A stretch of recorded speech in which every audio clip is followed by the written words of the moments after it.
Hey everybody, welcome to the Eco 2040 Macroeconomics course, Principles of Macro, first summer session of 2017. My name's Ash Morgan, and I'll be the one talking you through this course. Essentially, the course is designed like I would design any other course, in class. The obvious only difference being you don't have to be physically in any one place. And so while you won't be showing up to lectures and watching me go through presentations and notes, you'll be sitting listening and essentially doing the same thing. So for those of you who've never taken an online course before, I try to keep the setup very much the same as you would receive in an in-class experience. So the difference, of course, being that you're on your own somewhat in terms of working your way through the course, but I try to give you as much information as possible. You should know every day of the first session what you should be doing and what you're required. And so first of all, if you just look quickly down on the As You Learn page, you'll see that essentially each piece of material that we cover has its own topic. And so we'll be starting, or you should be starting today, after reviewing this course outline video. You should be looking at the first topic on the introduction. Basically, the first topic is sort of going over some micro principles that you should have already looked at. And so, part of macroeconomics really has micro fundamentals. So just a refresher for you of some of the things you would have talked about in your Principles of Micro class. And following that is a quiz. And so that's the way I kind of work through this, is that there's a piece of material and followed by a quiz. And the quiz is a chance for you to just see how you're doing. You give it a go. And, the points for the quizzes individually aren't, the quizzes aren't worth that much. But if, you get a 60, then it's probably telling you that maybe you don't grasp the material as well as you should.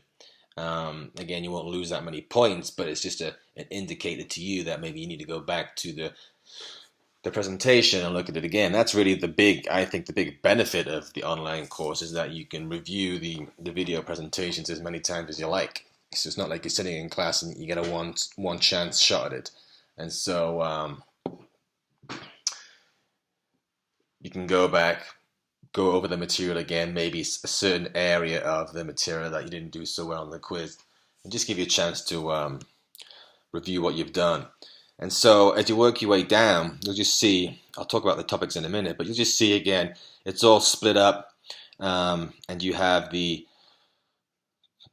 presentation followed by a quiz, and then sometimes to help you out, I'll just also attach the slides themselves. Some students have told me that they find it useful to also have the slides.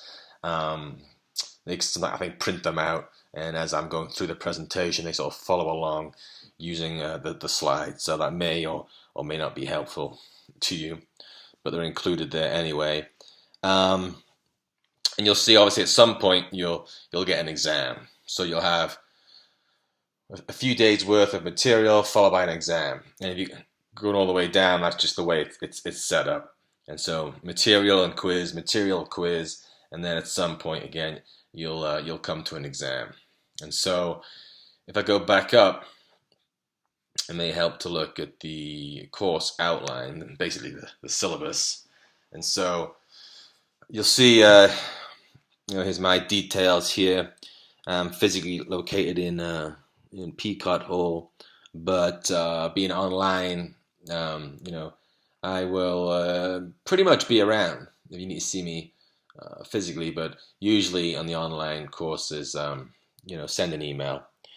And that's probably the easiest way to correspond. And so there's a course description, some things you can read there with the objectives. in terms of the textbook, so this is maybe slightly unusual. The library carries this Principle of Economics textbook by Mankiw. Maybe the one you used also for micro. It tends to have micro as the first half and macro as the second half, and that's the one that the bookstore will be carrying. So you can get that. I don't actually follow that closely. Some topics I do, but a lot of topics though I actually take this book, McConnell, Brew and Flynn, Macroeconomics. It's I think a better way of looking at some of the models that we will talk about. But for those chapters, so if I go back to the site, if I go down, that starts here with consumer spending and investment spending. You'll see that I've actually just photocopied the chapter from the McConnell text for those chapters. So these chapters you see here, aggregate expenditures model, aggregate demand, aggregate supply diagram. So just for example, here I'll click on the chapter, and you'll see that it just brings up a PDF of the chapter in the other text, and so you always have that to refer to, because again, the bookstore doesn't carry this book, and rather than you having to go and spend the money to buy the book, I just figured I'd photocopy it and put it up there for you. And so when you get to these chapters, it's sitting there and waiting. And I mean, this is what I go through anyway. So you may or may not even need the book, but it's there in case you want, a second form of information. And so so again, these chapters, the ones that I tend to take more from this other textbook, that the information, the chapters are sitting there waiting for you. Okay, so that takes care of the textbook. In terms of your grade and how that works, it's a pretty straightforward setup. Just jumping to the quizzes, you get 14 quizzes, basically 14 different pieces of material, 14 associated quizzes, and you take, hopefully you'll take all 14, and what I do is I let you drop one. So there may be an occasion where you didn't get the chance to take it, or you just forget, or sometimes doing things online, some things can happen that the electricity drops out while you're taking it, it submits the quiz, and you don't do very well, and you didn't have a chance to let me know, so I couldn't make any adjustments. So sometimes something happens, and so in those circumstances, I'll just say just drop it. And so you have the chance to drop one of the 14 quizzes. Hopefully you take all 14, and then you just pick your lowest one. Or, I'll do that. I'll pick your lowest one. And so 13 count.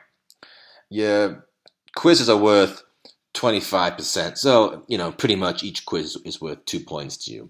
So that's what I was saying. The quizzes individually aren't worth that many points. But, collectively, if you start missing some, then that's going to add up. So there's no reason that you shouldn't be taking all 14.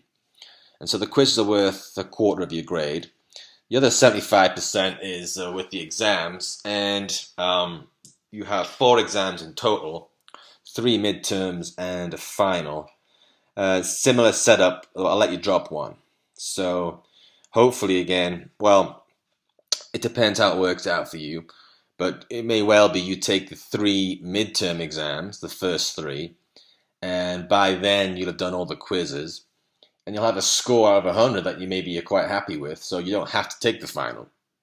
And so the final is kind of like a safety net to take if you did one of the midterms and perhaps didn't do as well as you think that you can. So taking the final can only boost your grade. And so if you do take the final and you beat one of your 3 midterm scores, then it will increase your overall score. The final is cumulative, though, and although in these summer intensive courses, that's not so bad, because it's never that long ago that you did any of the material. Just have to refresh your mind, perhaps, on some of the earlier stuff. Exam 2 and 3 would have been very recently. In fact, exam 3 would have been 2 days ago, and exam 2 probably a week ago. So you probably have to go back and refresh your memory on some of the earlier topics that would be covered in exam 1. So again, you have the potential to take all 4, and you can take all 4, and lots of people do. And again, I just dropped the lowest one. And so your exams are worth 75%, your quizzes are worth 25%, and then, of course, leaving you the maximum of 100. The grading scales here. So again, this will help you decide whether or not you want to take the final.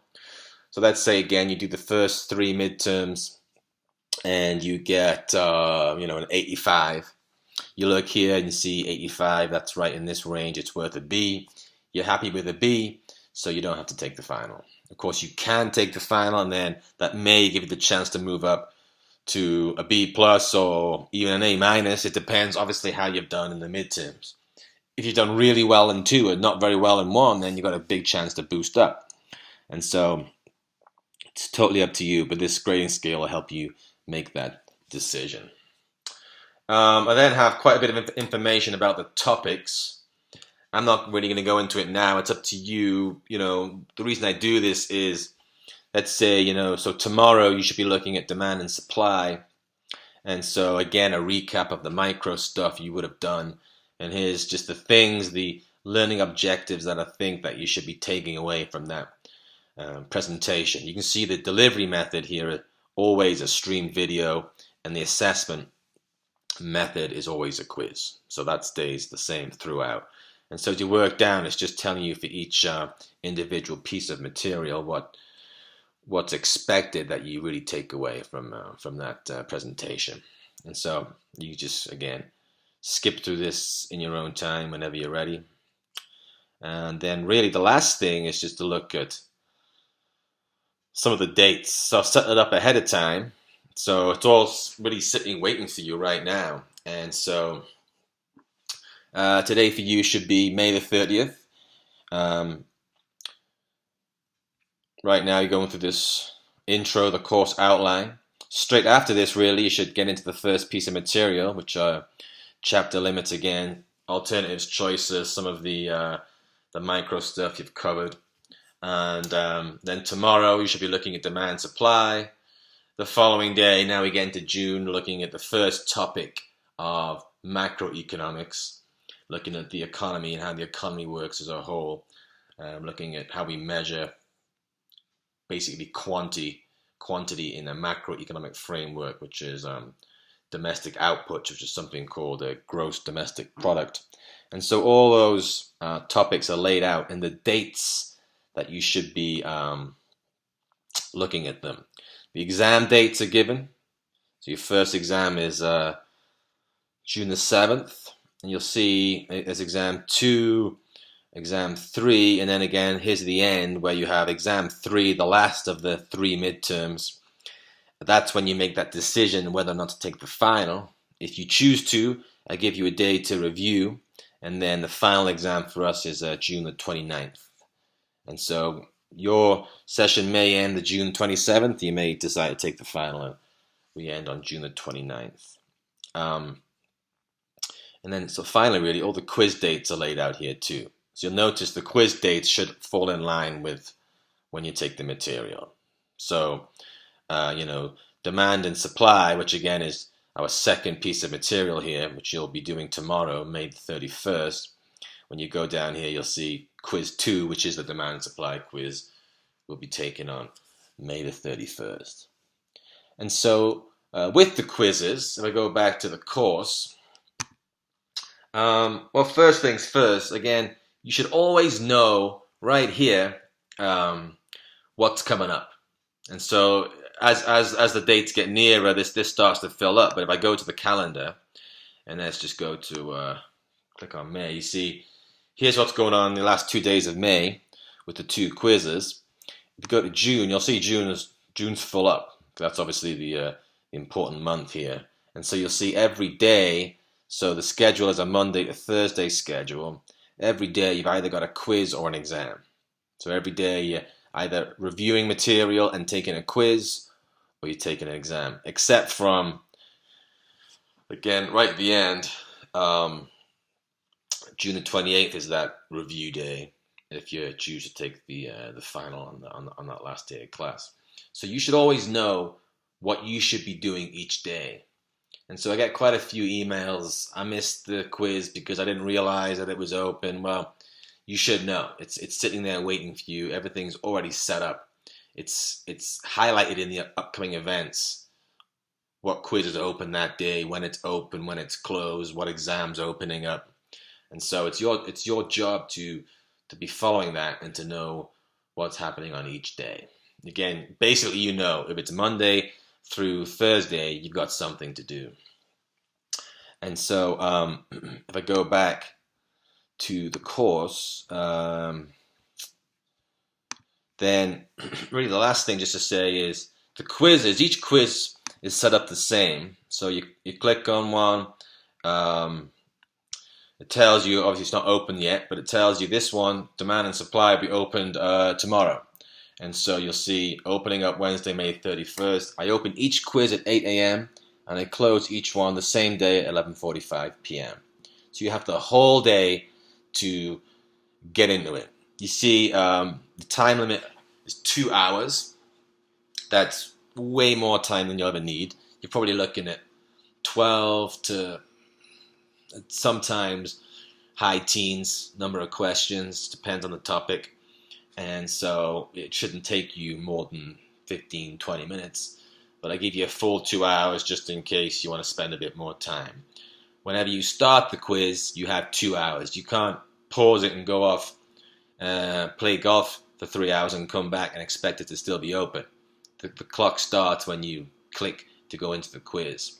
So just be ready to sit down and take it whenever you decide to start it. But again, you got the full day, so you can choose. Some people prefer doing this in the morning. You might have a job in the afternoon, so you want to take care of it in the morning before work, or perhaps you work in the mornings and want to take care of it later. So this allows you to have flexibility to take the quiz any part of the day that most suits your schedule. And you'll see each quiz is set up the same from 8 o'clock in the morning till 11:45 the same day. The exams are same issue. The only difference really is the time. So again, with the quiz, I give you this sort of big 2-hour window. With the exam, though, there are more times. You get 70 minutes to take an exam. But again, they'll be opening up on one particular day and closing that night the same day. Each exam, again, 1 hour, 10 minutes. You get roughly 40 multiple choice questions. So everything here is in a multiple choice framework. So you get used to that format with the quizzes, then the exam comes, and then you get that, the chance to pick up the points in the exams. And so again, on exam day, just be ready to, sit down in an appropriate place. I probably wouldn't recommend taking it at home or in your apartment. Try and, if you're here in Boone, try to come into the university, get a more of a secure network. If you are somewhere else, try and find somewhere, I don't know, a local library or something that maybe has a better connection, because if the connection goes down, then it messes things up. I should mention with the, especially the quizzes, because you take more of those. Again, try and do them earlier. Earlier is better, because if you do it and let's say it crashes for some reason, you can send me an email, I can reset it for you. If you're taking it at night, I might not get the email in time. And again, if you miss the quiz, you miss the quiz. I don't reopen them. And so everyone has the same chance to take each quiz and each exam. So the earlier you take them in the day, so the more chance you have to do something if something happens. And so maybe just bear that in mind. I think finally, just to sort of finish up the syllabus, again, just take some time to read this, but again, I don't do makeups. If you miss an exam, you've missed it. Again, you can drop one, so that's all I'll tell you. If you miss an exam, I'll just tell you, take the 0 and make sure you do the other 3. And at the very bottom there, I don't give it extra credit. It's just everyone has the same chance to get 100 points. And so it's your job to make sure that each day you know what's going on. And I think if you do that, from my experience with this course, though, most people do a good job as long as they're just paying attention to the dates and when things are opening and closing, which you should be doing anyway. That's kind of your job in this course. So that's it really for my sort of intro. Again, maybe spend some time to familiarize yourself with the setup. And you got any questions as we go along, just send me an email. It's probably the easiest. And I check my emails several times every day. So my goal is to get back to you as quickly as possible. And so just send an email with any questions. I hope you like the course. I hope you get something out of it. That's the goal. I hope you do well, obviously too. But just let me know if anything comes up. Okay? Thank you.